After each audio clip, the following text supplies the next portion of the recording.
우리들의 영혼의 찬양을 받아주신 주님 감사합니다. 오늘 주님을 사랑하고 주님 발 앞에 모인 주님의 딸들을 기억하여 주시길 원합니다. 주님 앞에 눈물로 주님의 사랑을 고백을 하고 주님 앞에 엎드려 주님을 간구하는 주님의 딸들을 기억하여 주셔서 주님 그들의 눈물을 닦아주시고 그들의 등을 쓰다듬어 주시고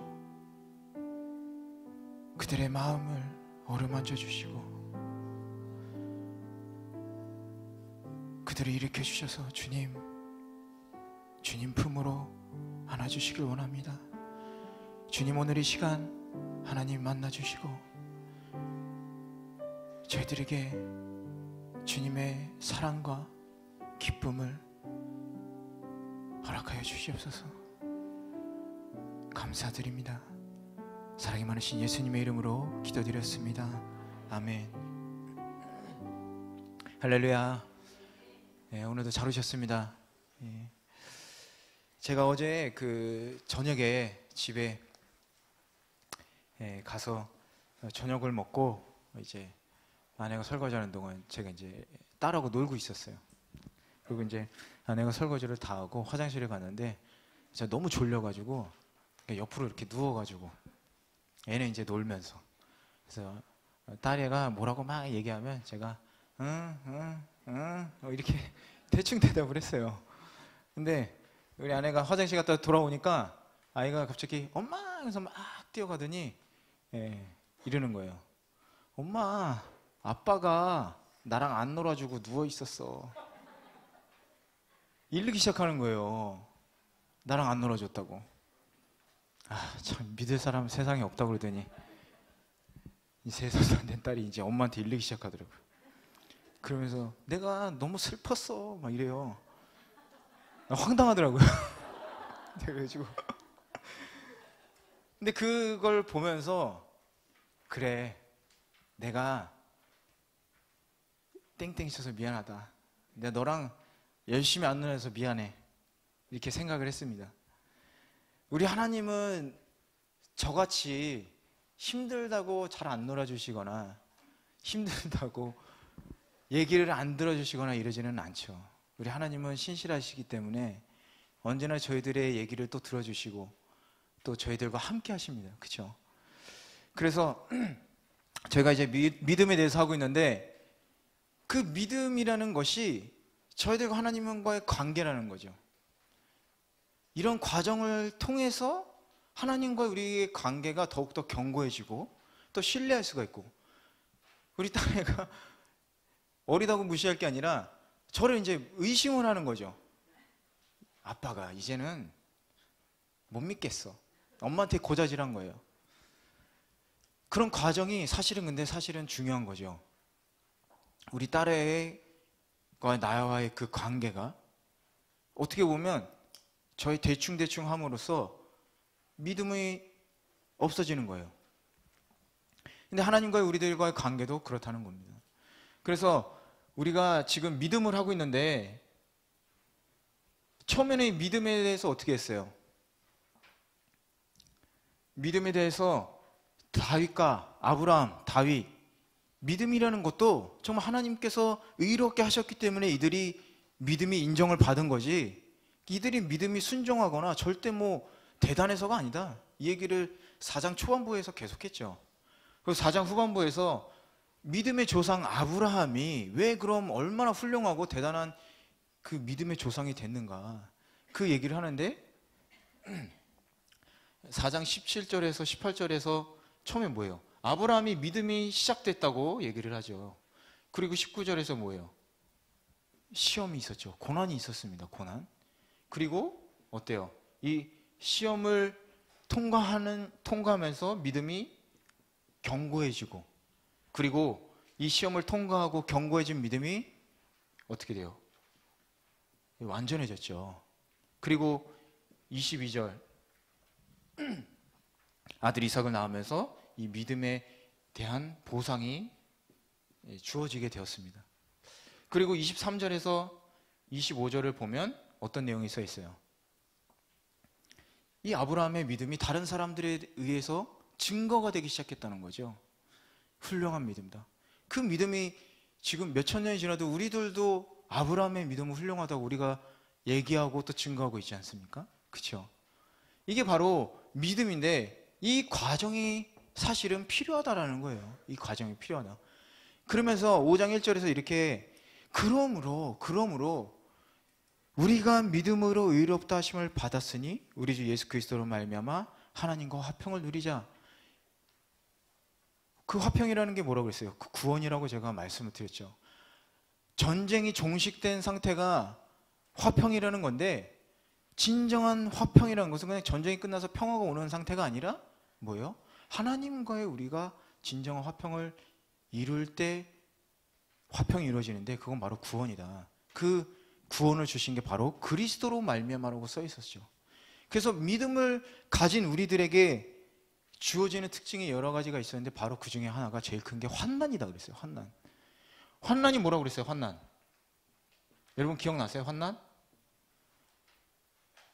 환난의 그 헬라어로 얘기를 제가 드렸죠. 탈곡기다. 환난이라는 것은 탈곡기다.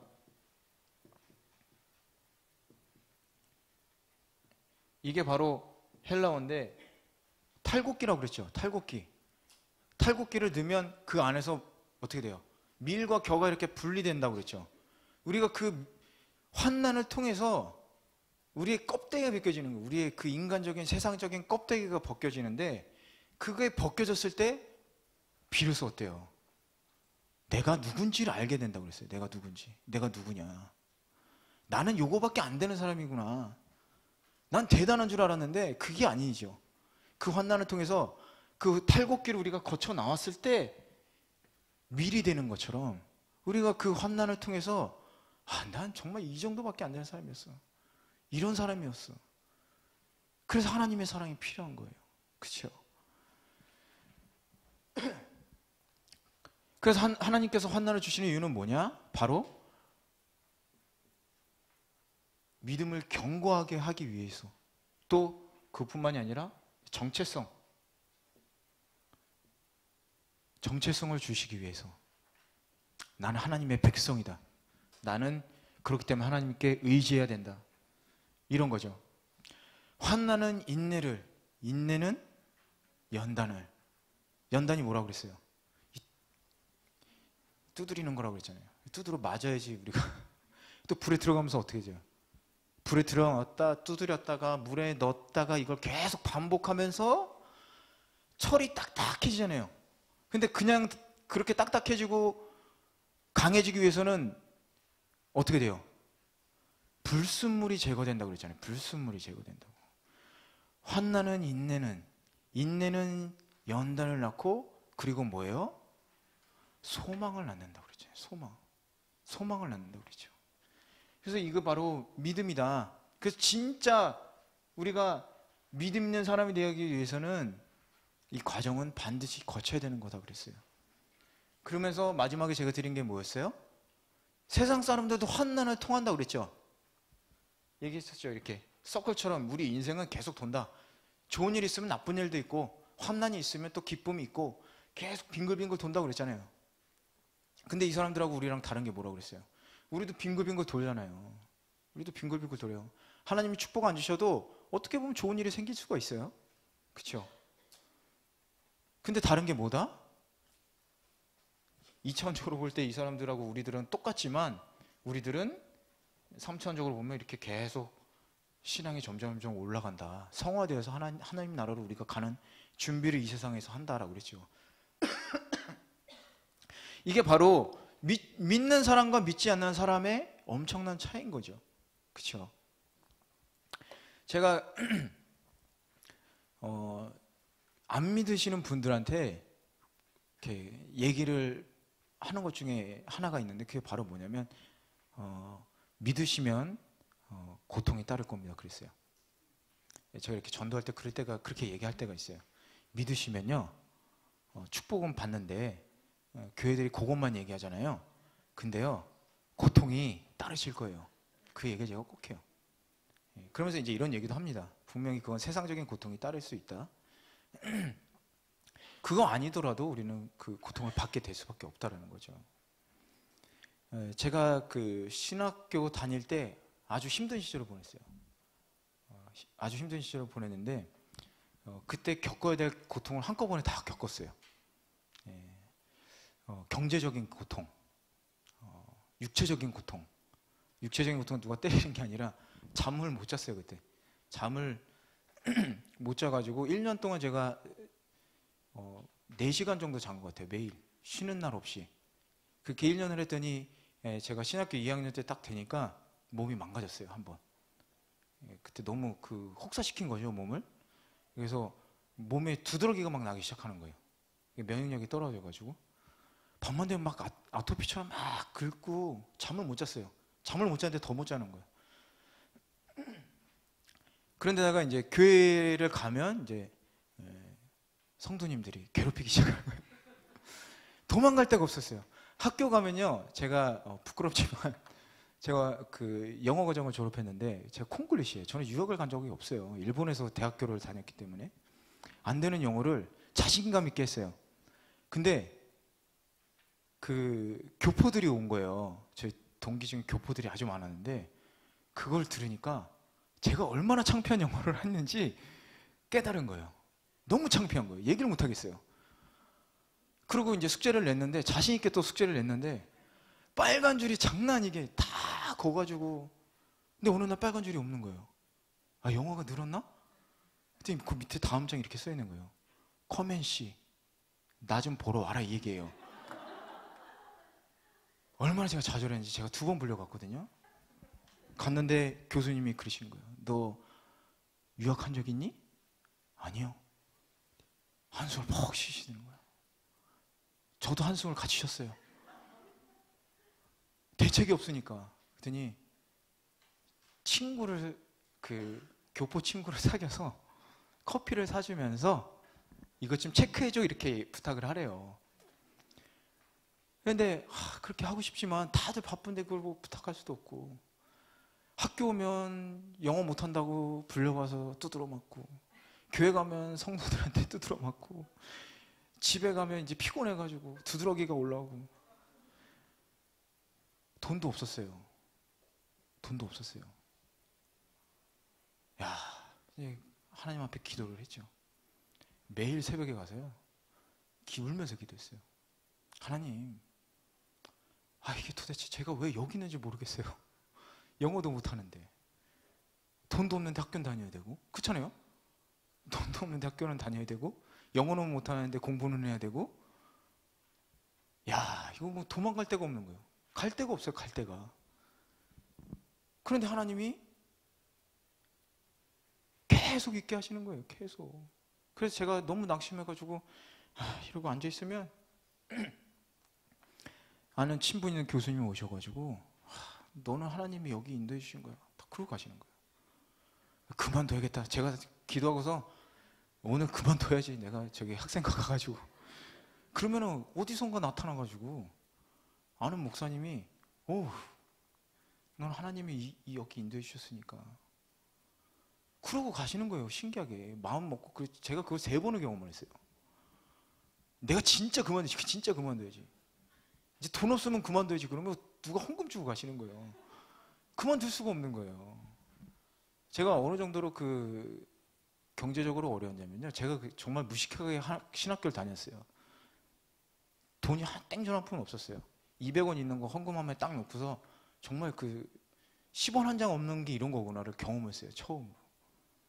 하나님 엄마가 제가 얼마나 했는지 모르겠어요.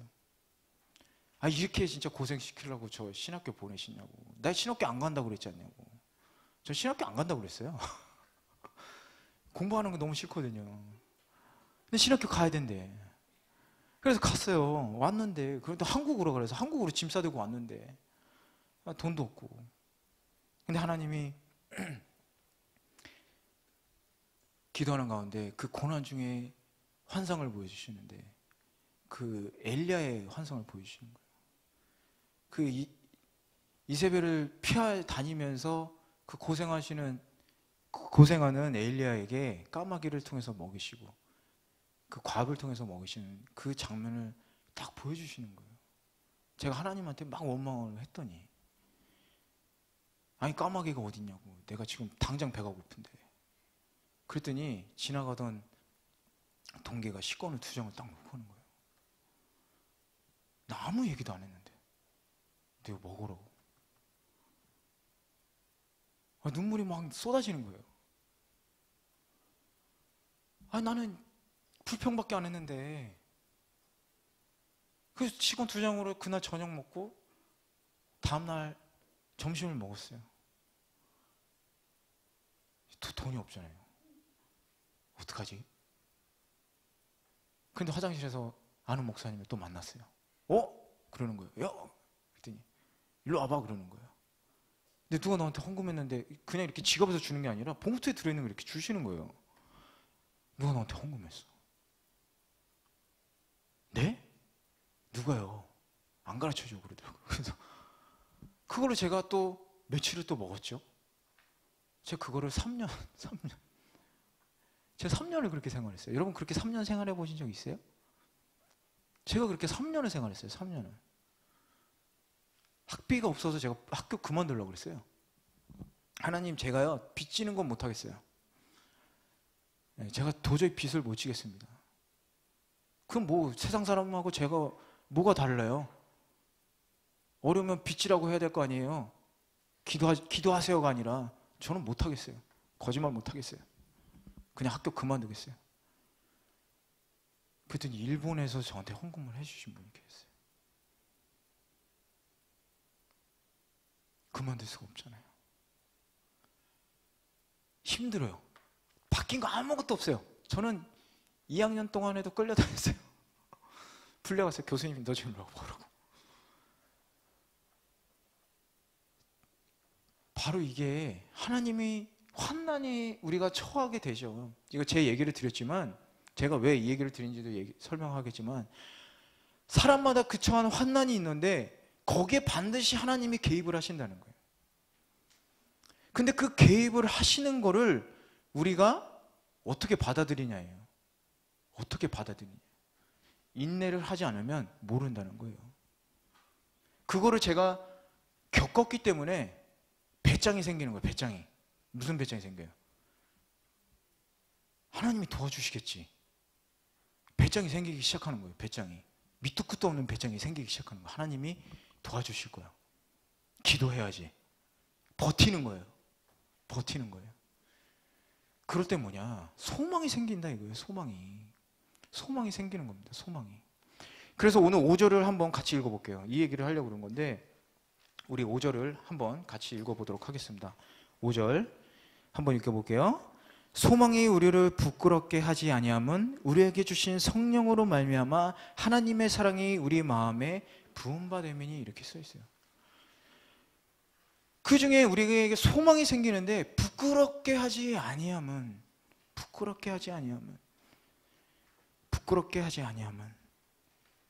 성령으로 말미암아 하나님의 사랑이 우리 마음에 부음받았다. 제가 밑도 끝도 없는 확신이 생겼다고 그랬잖아요. 밑도 끝도 없는 확신. 그 밑도 끝도 없는 확신인데 이게 바로 신앙생활이라는 거예요. 여러분, 밑도 끝도 없는 확신은 신앙생활이에요. 우리가 믿음의 확신을 갖기 시작하는데 이 확신은 뭐냐?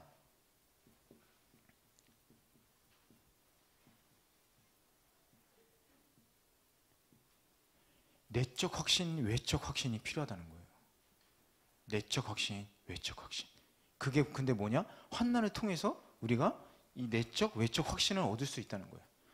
내적 확신 뭐예요? 5절에 뭐라고 써있어요? 성령으로 말미암아. 이게 바로 내적 확신이에요. 성령으로 말미암아. 제가 아까 간증해 드린 거는 단편적인 거예요, 여러분. 반드시 그렇다는 게 아니에요. 하지만 제가 그 환상을 봤을 때 하나님이 뭔가 나한테 먹여주시려고 이러시는 건가? 이런 생각이 들죠. 성령님이 가르쳐 주시는 거죠. 이 내적 확신이 생기는데 이 플러스 외적 확신도 생긴다는 거예요. 체험을 한다는 거예요. 체험을. 그대로 체험을 하는 거예요. 근데 이 체험뿐만이 아니라, 외적 확신에는 체험뿐만이 아니라 사실이 있어요. 사실. 어떤 사실이 있어요? 우리에게 확신을 주는 사실. 예수 그리스도가 우리를 위해서 죽으시고 부활하셔서 우리에게 구원을 주셨다는 확신이 있다는 거예요. 뒷부분에서 하겠지만, 그럼 한번 여러분 생각해 보세요. 여러분들이 죄인일 때 하나님이 여러분을 구원하셨다고 그러잖아요. 그렇죠? 근데 구원하시고 나서는 그때는 구원 안 하실까요? 그땐 구원 안 하세요?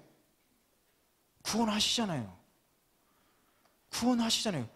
우리가 그렇기 때문에 확신이 둘 다 가지고 있는 거예요. 사실은 우리가 예수님을 믿는다는 것, 지금 이런 체험뿐만이 아니라 예수님을 믿는다는 것은 성령으로 인해서 알게 되는 거잖아요.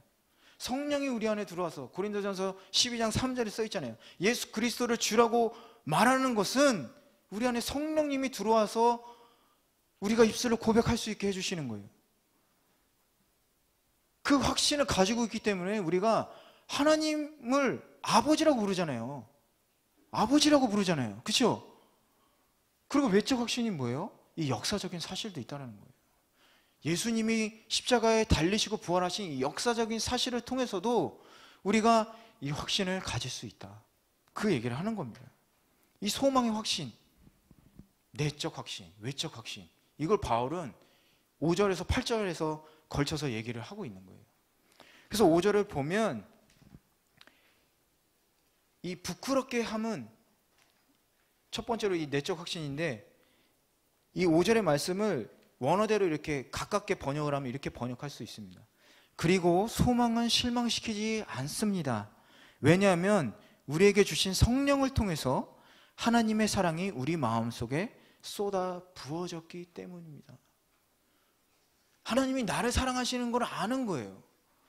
하나님이 나를 사랑하시는 걸 알기 때문에 어떤 고통 안에서도 나를 살려주시겠지라는 믿음이 생기는 거죠. 소망을 가질 수가 있는데, 그 소망은 내 소망이 아니라 하나님이 주시는 사랑으로 우리가 확신을 가질 수 있다는 거예요. 얼마나 대단한 겁니까?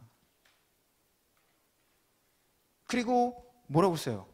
부끄럽게, 우리를 부끄럽게 하지 아니함은 그랬어요. 이 부끄럽게 하지 아니함은,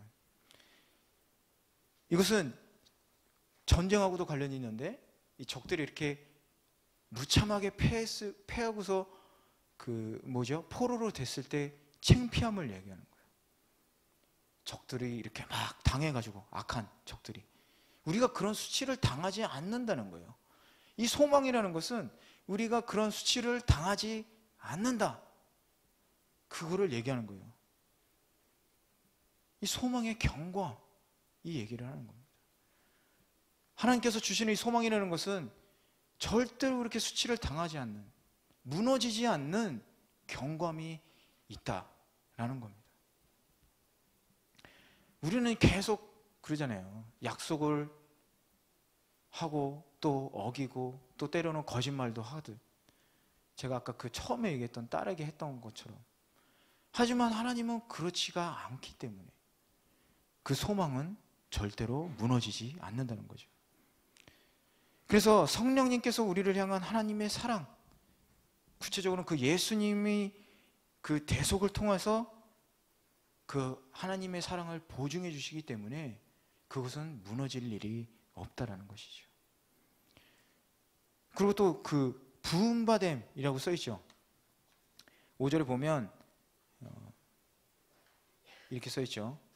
부음받음이니, 우리 마음에 그 하나님의 사랑이 부음받음이니, 이렇게 써 있는데, 이것은 무슨 뜻이냐면 이렇게 탁 쏟아 붓고 그냥 끝난 게 아니라 계속 부어지고 있는 거예요. 원어를 보면 현재 진행형으로 써 있어요. 그러니까 뭐예요? 계속 부어지고 있다는 거예요. 여러분, 지금도 하나님이 사랑을 여러분에게 계속 부어주고 계시는 거예요. 그 사랑을 계속 부어주고 있어요. 우리가 그거를 느끼고 있어야 되는 거죠. 사실은 느끼고 있으세요, 여러분? 여러분이 하나님이 여러분을 얼마나 사랑하시는지 그거를 알고 계세요? 그 사랑이 지금도 계속 부어지고 있어요. 계속 부어지고 있는 겁니다. 그렇기 때문에 우리는 확신을 가질 수 있다는 거예요. 상황이 이렇지만 하나님이 날 사랑하고 계시는구나. 이거를 우리가 느낄 때 우리를 인내하게 하시는 힘이, 우리를 그리고 연단하시고 그리고 우리에게 소망을 주시는 그 사랑을 우리가 가지고 우리가 생활할 수 있다는 겁니다. 17세기 초 잉글랜드의 그 청교도 리처드 십스라는 분이 이렇게 얘기했어요. 성령의 역사에 대해서 아주 감동적으로, 때로는 우리 영혼은 시험을 견디지 못하다. 따라서 가끔 성령의 그 즉각적인 증언이 필요하다라는 거죠. 그것은 뭐 그런 영적인 초자연적인 체험일 수도 있죠. 환상일 수도 있고 음성일 수도 있고, 그렇죠? 성령이 내가 너의 구원이다, 내가 너를 사랑한다, 이름을 불러주시고 여러분들을 만져주시고, 그런 성령님의 그 터치가 우리에게 필요하고 그 감동이 필요한데, 그걸 하나님은 사실 계속하고 계시다는 거예요. 물론 거기에는 정도의 차이가 있을 수가 있죠. 어떨 때는 매우 정확하고 또 강력하고, 또 어쩔 때는 너무 온유하고 조용하고, 그래서 우리가 또 잘 못 느낄 때도 있죠. 그래서 의심을 하기도 하고요. 하지만 하나님은 언제나 말씀하고 계신다는 것을 여러분 잊지 않길 바라세요. 하나님은 계속 쏟아붓고 계신다는 것을 여러분 기억하시기 바랍니다. 같은 시대에 그 윌리엄 거슬이라는 사람이 이렇게 얘기했어요. 목소리를 들을 수는 없지만 그것은 우리 영혼을 생명과 사랑, 자유로 채우는 영광의 광채이다. 다니엘에게 큰 은총을 받은 사람이여 라고 한 것과 같다. 혹은 부활의 아침에 막달라 마리아에게 들었던 음성과도 같다. 주님은 마리아야 이렇게 하시며 그녀의 이름을 부르셨고, 그녀가 주님의 것이라는 사실을 더 이상 의심하지 않도록 그녀의 영혼을 채워주셨다는 거죠. 우리가 구원받았다는 그 확신을 갖고 있다는 게 바로 이런 거예요. 더 이상 흔들리지 않는 거. 그 하나님의 사랑이 우리 안에 가득 차가지고 넘쳐 흐를 때 어때요? 우리는 그 확신을 가질 수 있게 되는 거죠. 그게 바로 소망의 확신이라는 겁니다. 내적 확신이라는 거죠. 지난번에도 말씀드렸지만 우리들의 신앙생활이라는 것은 이 믿음하고 뗄래야 뗄 수가 없는 거예요. 그런데 잘못 연관시킬 때가 있어요. 잘못 연관시킨다는 것은 뭐냐면, 자신이 이렇게 이럴 때가 있죠. 시험 될 때가 있어요. 자신이 그걸 알아. 시험 드는 걸 알아요. 그런데 자꾸 구원 쪽으로 연관을 시키는 거예요. 아, 내가 이러면 구원을 못 받나? 자꾸 이렇게 생각을 하는 거죠. 그거는 잘못된 신앙관을 가지고 있는 거예요. 우리가 믿음이라는 건 단 하나죠. 그렇죠? 우리가 하나님을 믿는 그 구원의 믿음을 믿는 거는 딱 하나죠. 하지만 신앙생활은 뭐예요? 그 믿음을 가지고 살아가는 게 신앙생활이잖아요. 그렇죠? 그러니까 뭐예요? 하나님이 우리를 구원하신 하나님이 지금도 역사하신다는 걸 믿는 거잖아요. 그걸 계속 가지고 살아가는 거예요. 그게 바로 믿음입니다. 그럼 이제 두 번째로 외적 확신이 뭐냐? 6절을 한번 읽어보겠습니다. 6절을 우리 한번 읽어볼게요. 우리가 아직 연약할 때에 기약대로 그리스도께서 경건하지 않은 자를 위하여 죽으셨도다. 일단 기약대로의 동그라미 한번 좀 보세요. 이 외적인 확신인데, 내적인 확신이 이렇게 감동, 사랑, 그런 성령 체험을 통해서 하는 거라면, 하나님이 그 예수님의 죽으심을 통해서 그 죽으시면서 이루신 그 십자가의 사랑에 초점을 맞추고 있는 거예요. 외적인 것. 말씀드린 대로 역사적인 사실이라는 거죠. 우리가 아직 연약할 때라고 얘기해요. 미리 8절을 읽어드리면, 우리가 아직 죄인 되었을 때에 이 얘기를 하기 위해서 먼저 이렇게 바울이 서두를 까는 거죠. 그때 하나님이 사랑을 나타나셨는데, 그 기약대로라는 것은 정해진 때에라는 의미예요. 정해진 때에. 그 정해진 때라는 것은 하나님이 예수님을 십자가에 달리시게 정하신 때를 얘기하는 겁니다. 우리가 연약할 때 그 예수님을 십자가에 정하신 그때에 경건하지 않은 우리들을 위해서 죽으셨도다, 이 얘기는. 바로 뭐예요? 팩트잖아요. 팩트, 사실. 역사적인 사실을 지금 얘기하는 거죠. 그렇기 때문에 기약대로 하나님이 정하신 때로 그 얘기를 하고 있는 겁니다. 사실을 지금 얘기하는 거죠. 그 7절을 계속해서 보겠습니다. 7절 우리 한번 또 읽어보겠습니다. 의인을 위하여 죽는 자가 쉽지 않고 선인을 위하여 용감히 죽는 자가 혹 있거니와. 다른 사람을 위해서 죽는 게 가능할까요, 여러분? 아무리 착한 사람이라고 그래도 그 사람을 위해서 죽기가 쉬울까요? 어렵죠. 그런데 하물며 죄인을 위해서 죽으라면 여러분 죽겠습니까? 정말 착하고 선하고 좋은 사람을 위해서 내가 희생하겠다. 그런데 악질 죄인이 여러분 앞에 있는데 이 사람을 위해서 죽어주세요 그러면 내가 왜요? 그러겠죠. 그건 좀 다른 문제죠. 약간. 그렇죠? 그런데 예수님은 의인도 아닌 착한 사람도 아닌 죄인인 우리들을 위해서 죽으셨다, 그 얘기를 하고 계시는 거예요. 그래서 그 6절, 8절 내용을 역사적으로 지금 이 7절은 강조하고 있는 겁니다.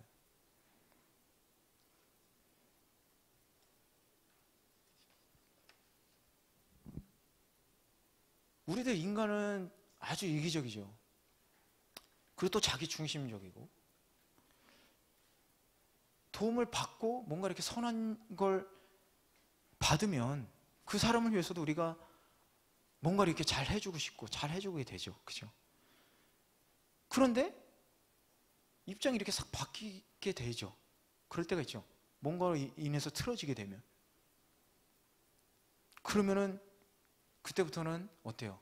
적이 탁 돼버리는 거잖아요. 등을 확 돌려버리고. 그런데 그게 그 사람을 위해서 죽는 게 가능하냐? 가능하지 않다라는 거잖아요. 그러니까 예수님이 돌아가신 그 사건 자체가 엄청난 일인 거죠. 원수의 우리도 원수였던 거예요, 여러분. 하나님은 거룩하시고 성스러우신 분이신데 죄인된 우리들, 악에 가득 차고 더러운 우리들, 원수의 원수. 근데 그 원수를 위해서 죽은 겁니다. 그 사랑을 예수님이 몸소 보여주셨다. 하나님의 사랑이 드러난 거죠. 하나님은 말로만 막 이렇게 하는 게 아니에요. 우리처럼 말로만 내가 너를 얼마나 사랑하는지 알아? 그게 아니라는 거예요. 내가 널 사랑하니까 하늘에 있는 별 따다 줄게. 그게 아니라 하나님은 별을 따다서 주신 거예요. 그렇죠? 이 얼마나 놀라운 사랑입니까? 이 놀라운 사랑이죠. 우리 계속해서 8절 한번 볼게요. 우리가 한번 같이 읽겠습니다. 우리가 아직 죄인 되었을 때 그리스도께서 우리를 위하여 죽으심으로 하나님께서 우리에 대한 자기의 사랑을 확증하셨느니라. 이게 얼마나 은혜롭습니까? 우리가 죄인이었을 때 그 사랑을 증명하기 위해서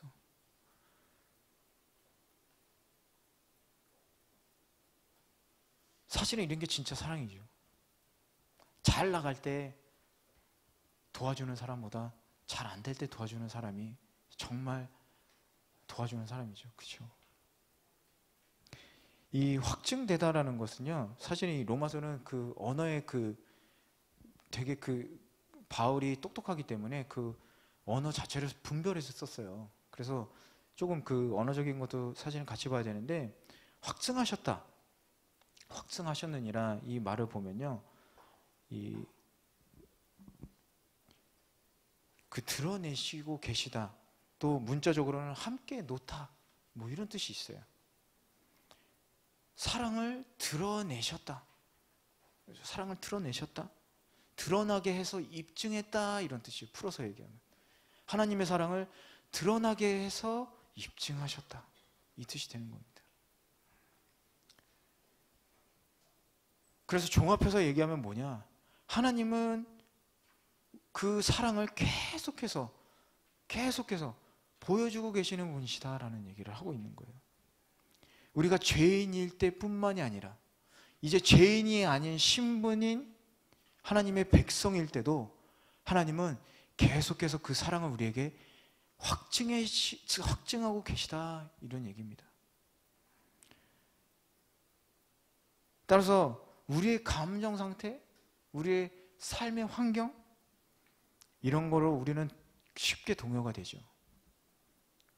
하지만 우리는 이 성령의 이 사랑이 부어지심으로, 또 외적인 이 사실을 통해서도 우리는 그 어려운 상황 속에서도 뭐냐?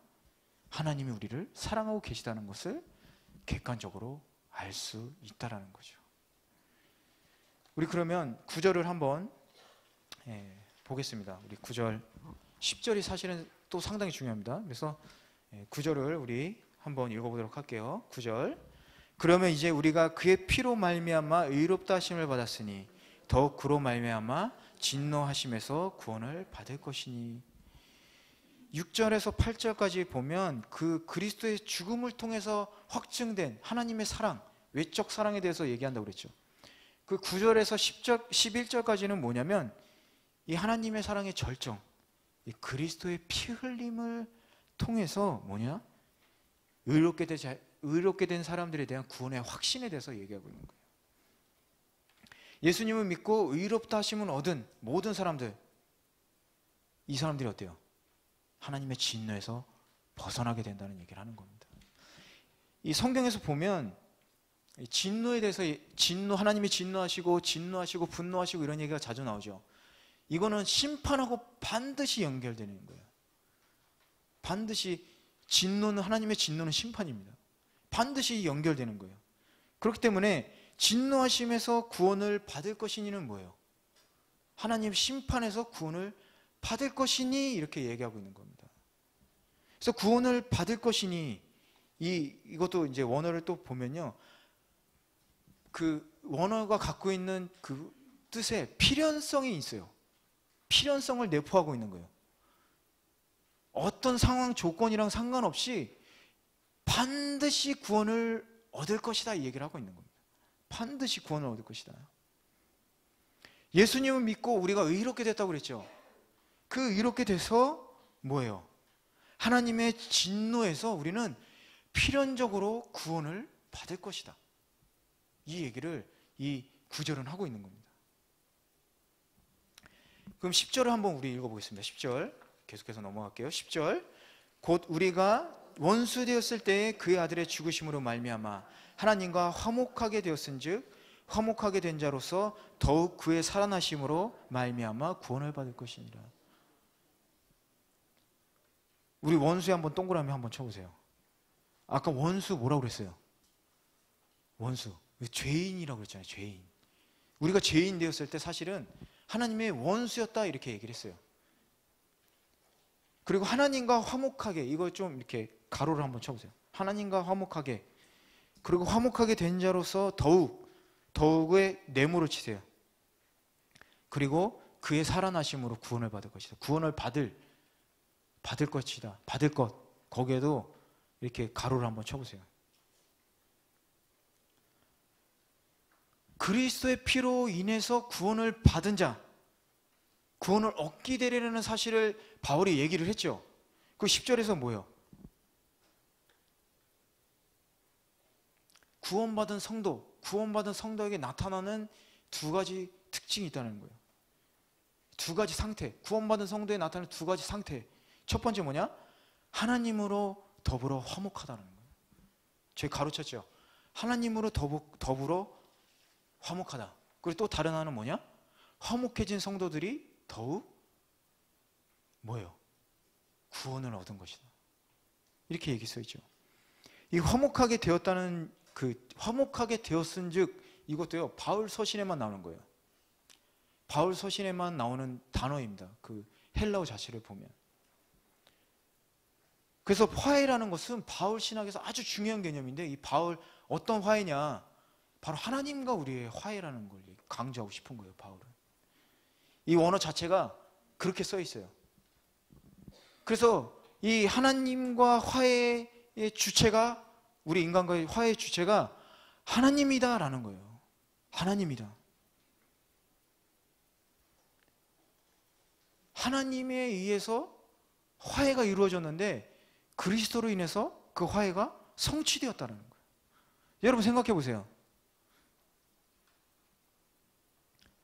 제가 죄송합니다. 우리 윤수임 집사님을 때렸어요. 윤수임 집사님을 때렸어요. 누가 잘못했어요? 제가 잘못했죠. 제가 잘못했잖아요.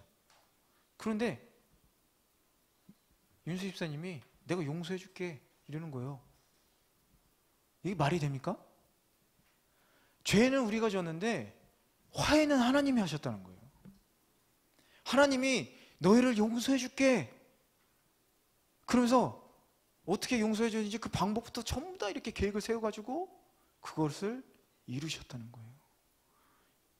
그 화해의 주체가 하나님이다라는 거예요. 하나님. 그래서 바울은 이걸 강조하고 싶은 거예요. 화목되었은즉. 이걸 강조하고 싶은 거예요. 우리가 화목하게 해서 뭐 믿었으니까 우리가 화해된 게 아니라 그거랑 전혀 상관없이 하나님의 그 능동적인 화해로 인해서 우리가 하나님과 화목하게 되었다. 그거를 강조하고 있는 겁니다. 이 부활한 생명, 이 화해라는 건요, 그런 뜻이 있어요. 나누는 거예요. 나누는 거. 나누는 거예요. 우리 싸웠잖아요. 화해하고서 어때요? 야, 우리 밥 먹으러 가자. 이런 것처럼 같이 나누는 거예요. 나누는 거, 하나님이 우리에게 뭘 나눠주시겠어요? 우리에게 뭘 나눠주시겠어요? 부활한 생명을 나눠주셨죠. 그렇죠? 우리가 그 부활한 생명 우리가 받았죠. 그리고 또 뭐예요? 또 많은 은사, 성령님을 통해서 그런 것들 우리가 또 공유할 수 있게 되는 거죠. 그게 바로 진정 화해라는 거예요, 여러분. 그리고 또 하나 뭐냐? 우리가 그 하나님의 마음을 우리가 알 수 있게 되는 거죠. 하나님의 마음을 알 수 있게 되는 거죠. 그래서 제가 처음에 관계라는 얘기를 자꾸 했는데, 여러분이 지금 그런 신앙생활이 안 되고 있다라고 판단된다면 하나님과의 관계를 다시 한번 확인을 하시기 바래요. 제가 처음에 말씀을 드릴 때 이 십자가의 사랑은 뭐라고 그랬어요? 십자가의 사랑. 하나님과 나와의 사랑이라고 그랬죠. 수직관계가 있다고 그랬죠. 그런데 여기서 끝나지 않았다. 왜? 예수님이 십자가에서 죽으시고 부활하심으로 나의 죄만을 용서해 준 게 아니라 모든 인류의 죄를 구원해 주셨죠. 그건 뭐예요? 이 수평관계가 있다는 얘기예요. 하나님과 모든 인류, 모든 사람들, 이 수평관계가 있다는 거거든요. 그럼 우리도 그 수평관계가 이루어져야 된다는 거예요. 사람들과의 관계가 회복돼야 되거든요. 그 관계가 회복이 안 된다는 것은 하나님과의 관계에도 사실은 올바르지 않다는 겁니다. 하나님이 용서해 주셨잖아요. 우리는 용서가 안 되죠.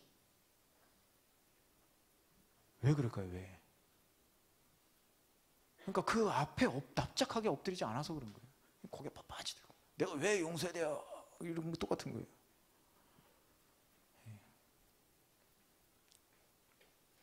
금요일날 새벽에도 그 설교에 조금 얘기를 할게요. 제가 이거 얘기하면 안 되는데, 금요일날 부분에 용서라는 부분이 있어요. 금요일날 여러분 큐티 하시다 보면 용서라는 부분이 있습니다.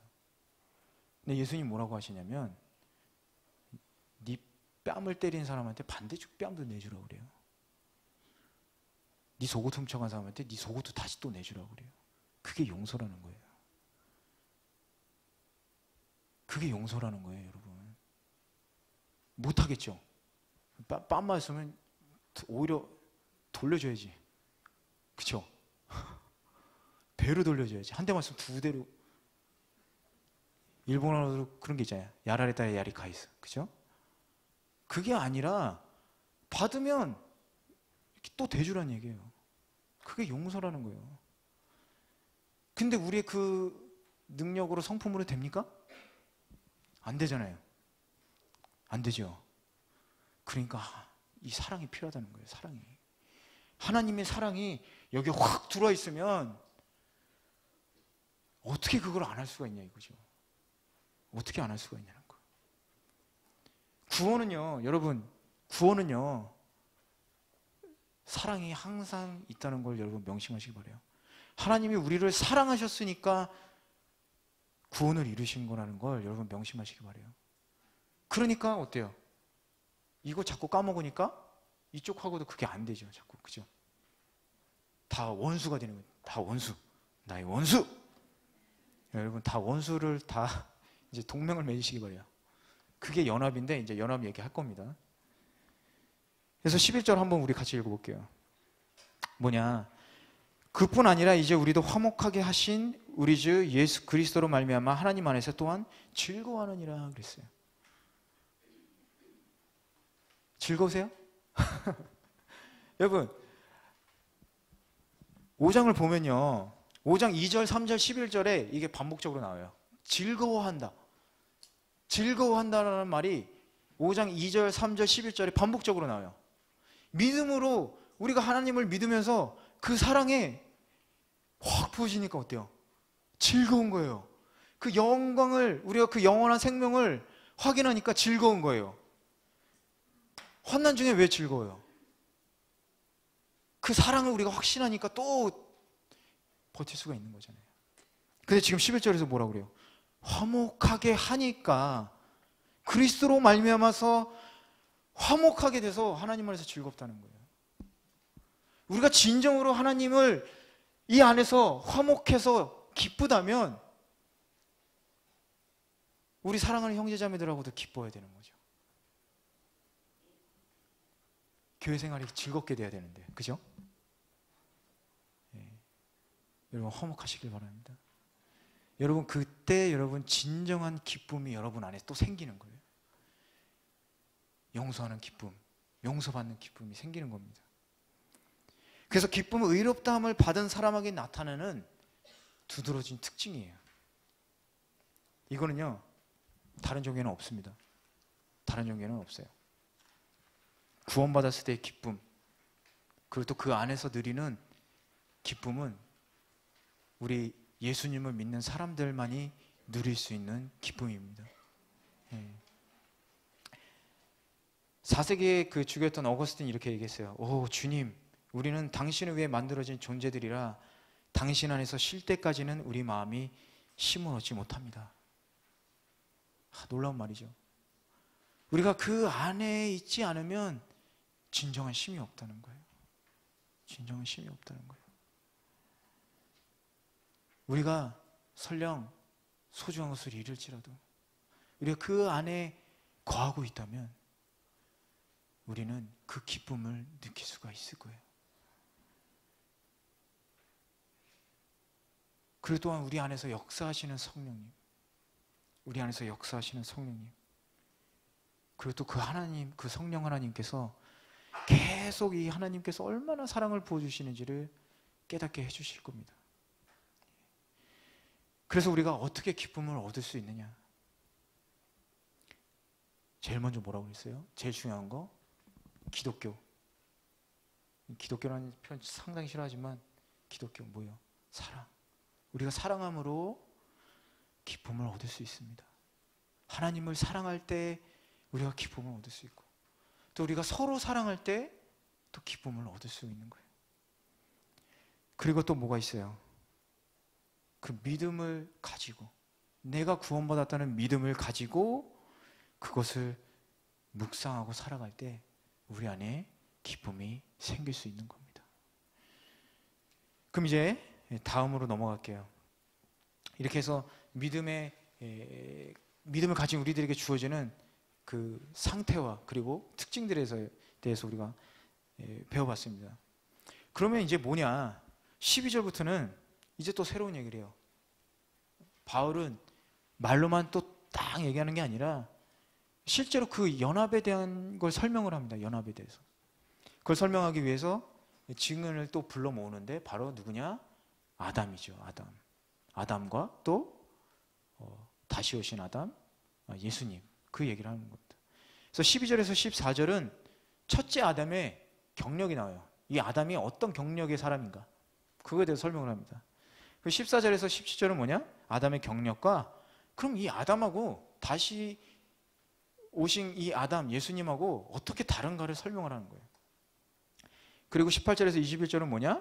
이 예수님과 아담이 어떻게 같은가? 이거를 설명을 하는 겁니다. 그래서 12절 우리 한번 먼저 읽어볼까요? 12절. 그러므로 한 사람으로 말미암아 죄가 세상에 들어오고 죄로 말미암아 사망이 들어왔나니 이와 같이 모든 사람이 죄를 지었으므로 사망이 모든 사람에게 이르렀다. 바울은 그 예수님이 하나님과 우리 사이에서 장벽을 없애주셨죠. 그 죄의 장벽을 없애주셨죠. 그렇기 때문에 우리가 영광에 대한 확신을 가질 수 있게 되었다. 그 얘기를 11절까지 했습니다. 근데 질문이 생기는 거예요. 아니 아무리 고귀하더라도 어떻게 한 사람의 희생으로 그렇게 많은 사람을 구원할 수가 있어요?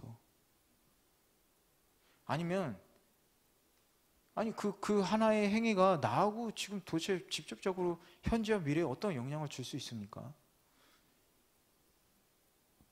이런 것들을 질문을 할 수 있다는 거죠. 거기에 대한 바울이 대답을 하는 거예요. 그래서 12절은 3단계 그 연쇄 반응을 우리에게 제시를 하는데 뭐냐? 첫 번째, 아담 한 사람으로 인해서 죄가 세상에 들어왔다. 그리고 뭐예요? 두 번째, 죄로 인해서 죽게 됐다. 그렇죠? 죽음이라는 게 세상에 들어왔다. 그리고 3단계 뭐예요? 죄로 인해서 모든 인간이 죄를 지어서 그 죄가 다 퍼져버려서 사람들이 죽게 되었다. 이거를 12절이 이렇게 차례차례 순서적으로 얘기했죠. 그러면 왜 이 사람으로 인해서 죄가 들어와서 죽게 됐나? 이걸 한번 보겠습니다. 13절, 14절을 우리 한번 읽어볼게요. 같이 읽겠습니다. 죄가 율법이 있기 전에도 세상에 있었으나 율법이 없었을 때에는 죄로 여기지 않아야 했다. 그러나 아담으로부터 모세까지 아담의 범죄와 같은 죄를 짓지 아니한 자들에게도 사망이 왕노릇하였으니 아담은 오실 자의 모형이다. 오실 자의 모형이다. 이 13절, 14절은 무슨 얘기를 하고 있을까요? 아담으로 인해서 한 사람으로 인해서 죄가 세상에 들어오고 그 죄로 인해서 사람이 죽게 되었고 그 죄가 다 퍼져버렸다. 그게 한 사람의 아담으로 인해서 되었다. 그 얘기를 설명하기 위해서 13절, 14절을 쓴 건데 이게 뭐냐? 그거는 그 죄라는 것은 율법하고 상관이 없다는 거예요. 율법이 있기도 전에 우리는 죄를 짓게 된다. 그게 뭐라고 그랬어요? 양심이라고 그랬잖아요. 양심. 하나님을 모르는 사람들도 이게 나쁘고 좋은 거를 처음에 안다고 그랬죠. 근데 점점 왜 그런데도 불구하고 계속해요? 양심이 마비된다고 그랬죠. 죄로 인해서 죄의 무서운 게 뭐라고 그랬어요? 양심을 마비시키기 때문에 점점 그게 나쁜 행동인데도 불구하고 이게 나쁘다는 생각이 안 들고 계속 하게 되는 거죠. 그게 바로 로마서 2장 12절에서 15절에 그렇게 써 있잖아요. 율법이 이전의 죄. 왜 그렇게 사람들이 죄를 짓나? 그건 뭐냐면 사실은 그 양심이라는 걸 통해서 하나님의 법, 좋고 나쁨을 우리 마음에 사실은 하나님이 새겨주신 거예요. 근데 그게 점점 죄로 인해서 닳아가지고 그게 없어지는 거죠. 그래서 율법이란 걸 하나님이 주신 거고, 근데 율법으로 어때요? 저주받았다. 왜 그래요? 범죄가 뭐라고 그랬어요? 범죄가 알고 지은 죄이기 때문에 그런 거죠. 하면은 이거는 죄다 아는데 그걸 했기 때문에 범죄라고 그랬잖아요. 그러니까 어떻게 해요? 빼도 박도 못하고 완전 나쁜 사람 되는 거죠. 그래서 지식과 지각을 늘면서 죄와 책임도 훨씬 더 커진다. 바울은 이렇게 지적을 합니다. 지식과 지각이 점점 우리가 더 커지는데 그걸로 인해서 죄가 점점 더 불어난다는 거예요. 왜요? 율법을 하나님이 주셨는데 거기에 부수적인 유대인들이 또 세운 그 부차적인 것들이 300가지 정도가 있어요. 그걸 안 지키면 이제 죄를 짓는 거죠. 어쨌든 모세에 의해 있었던 사람의 죄가 그 전에 살았던 사람들의 죄보다 훨씬 크다라는 거예요. 왜냐? 옛날에는 뭐 그런 게 없으니까 몰랐는데 이제는 율법에 그렇게 딱 써 있으니까 알면서 그걸 했다는 거는 뭐예요? 그게 진짜 죄라는 거죠. 더 나쁜 거죠. 그때는 옛날엔 몰랐는데 몰라도 죄는 죄니까. 근데 지금은 알고도 죄를 짓는다는 거죠. 그래서 14절을 보면 아담은 오실 자의 표상이다. 이게 상당히 중요한데 오늘 여기까지만 하겠습니다. 그래서 오실 자의 표상이다. 그는 장차 오실 자의 모형이다. 이런 뜻인데 모든 피조물의 대표 아담. 여러분 무슨 뜻인지 알겠어요? 아담이 모든 만물의 대표인 걸 아세요? 하나님이 모든 만물을 창조하셨죠. 근데 왜 사람이 모든 만물의 대표가 돼요? 그거를 가질 수 있는 권한을 주셨잖아요. 능력을 하나님이 부여해 주셨죠. 너는 여기를 이렇게 다니면서 네가 이름을 지어라. 다 그 아담 밑으로 들어간 거예요, 여러분. 대표예요, 대표. 그 대표로 죄가 한 명이 대표로 지니까 대표가 죄를 지니까 어때요? 다 죄인이 됐다. 그거 지금부터 설명할 겁니다. 근데 나중에 오신 그리스도 예수 대표가 그 죄를 짊어지니까 어때요? 모든 죄도 사함을 받았다라는 얘기를 하는 겁니다. 그래서 이 표상, 모형이라는 것은 어떤 형태를 찍어내는 이 원형이라는 이 뜻이 있어요. 아담이 범죄한 모든 인류가 대표, 아담이 범한 모든 죄의 대표가 된 것 같이 장차 오실 그리스도의 모형, 예수 그리스도, 그가 우리들의 대표가 되어주신다는 겁니다. 그래서 연합이라는 얘기가 나오는데 이 연합에 대해서 여러분 간단히 설명을 드리자면 이런 거예요. 노동조합의 대표. 그럼 어때요? 노동조합의 모든 사람들이 그 권위를 넘겨주는 거죠. 그 대표한테. 그럼 대표가 합의를 하지요? 그럼 어때요? 잘 되면 이 사람들이 다 같은 이익을 받죠. 하지만 불이익을 당하는 경우도 있습니다. 근데 불이익을 당하면 어때요? 뭐라고 할 수 있어요? 없어요? 할 수 있어요? 없어요? 누가 세웠어요? 대표를? 잘 이해가 안 되시네. 그럼 또 이렇게 했던 걸 얘기해 볼게요. 제가 뭐랄까요? 이런 건 어때요? 전쟁을 하는데 전쟁을 해요. 전쟁을 선포를 했어요. 대표가 전쟁하겠어 이러고 선포를 했어요. 근데 전쟁 선포할 때 다수결 한 다음에 하나요? 다수결을 한 다음에 자 우리 여러분 전쟁할 건데 찬성하는 사람 이렇게 안 하잖아요. 그 나라의 대표가 결정을 하잖아요. 그렇죠? 그런 것처럼 이 연합이라는 것은요 그런 뜻이에요. 모든 게 다 위임되어 있는 거예요. 다 위임되어 있기 때문에 그 잘 되면 그 혜택도 우리가 같이 받지만 잘못되면 그것도 우리도 같이 되는 거예요. 전쟁을 해서 만약에 그 나라에 대통령이 전쟁을 했어요. 그러면 그 사람들은 전쟁하기 싫어도 해야 되잖아요. 전쟁하기 싫어도 해야 되는 거잖아요.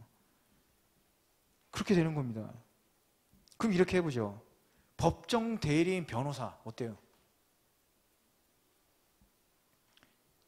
무슨 얘기예요? 의뢰인을 대리하는 거죠.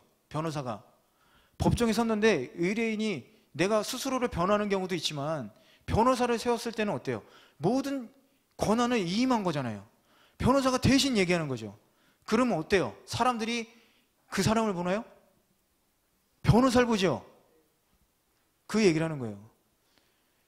아담의 죄로 인해서 죄가 다 글로 간 거죠.